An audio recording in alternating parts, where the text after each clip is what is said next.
রচনাদি makeup করে চোখে কাজল লাগিয়ে এসে কুমিরের কান্না কাঁদলো। ঋতুপর্ণাদি শঙ্খ দিয়ে জল খেলো। ঠিক তারপরেই রাস্তার থেকে সন্দীপ ঘোষ অ্যারেস্ট হলো।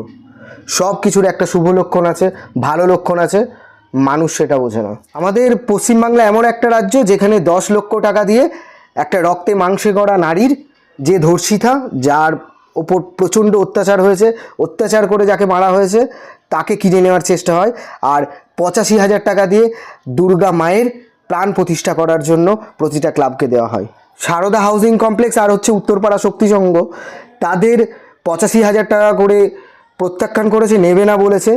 আর যারা নিচ্ছে তাদের অফিসিয়াল পেজ থেকে, প্রতিটা দুর্গা কমিটির অফিসিয়াল পেজ আছে আমি দেখলাম, ঠিক আছে, ম্যাক্সিমাম যারা বড় বড় দুর্গা কমিটি যারা 50,000 আগে পেয়ে এসছে, 85,000 এবছর পাবে, তাদের কোনো প্রতিবাদ দেখছি না। আমি খুব লজ্জিত এই রাজ্যে বসবাস করে। আমি কোনো